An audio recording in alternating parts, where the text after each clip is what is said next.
In this video, I'm going to add an extra battery to my Jansno X50 electric bike. This battery will provide more range and longer ride times.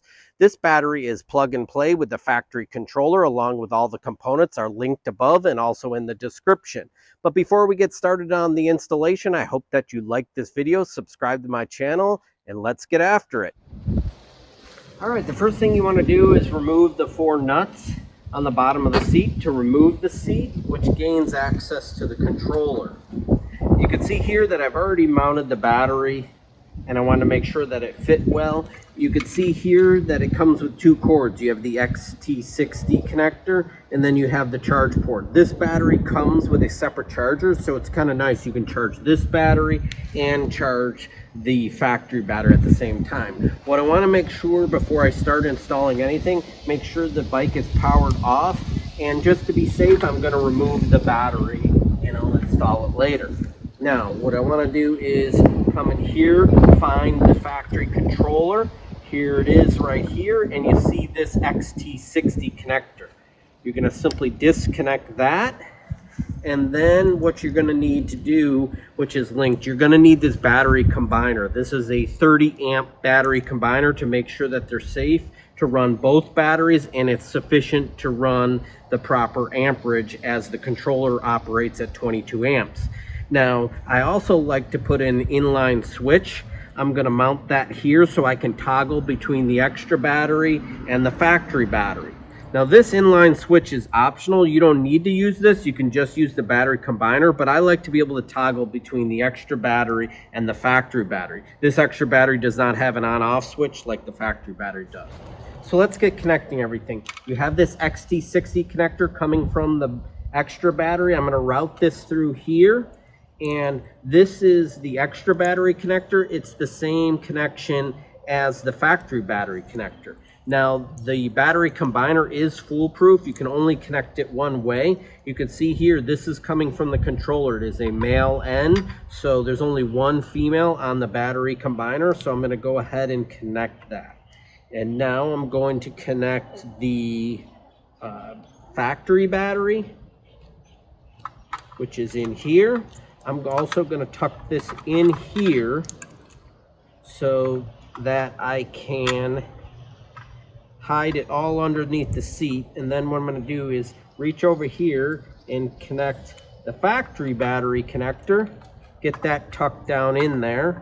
And then last but not least is connecting the extra battery. I can connect it like that, but in this case I want to put my inline switch. So to do so, I'm going to go ahead and install the inline switch, and I'm going to make sure that I cycle that off. I'm going to tuck this down like this, some of the extra wires, and I think what I'm going to do is make sure that it comes out this side. I'm going to use some zip ties and zip tie it to the frame like this so that I can toggle that battery on and off. But then I'm going to route this back up here like that, and I'm going to connect the battery combiner. But before I zip tie this all and get it connected, what I'm going to do is check everything. So what we're going to do is install the factory battery. You can see this is cycled off. I'm going to turn the bike on. You can see it's running on the factory battery. I'm going to cycle the factory battery off. You can see the screen is now off.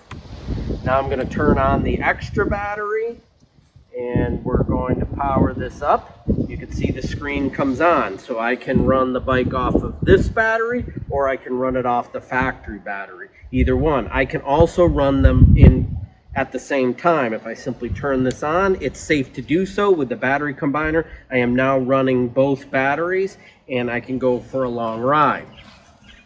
I'm going to get this secured and zip tie it and then reinstall the seat like this.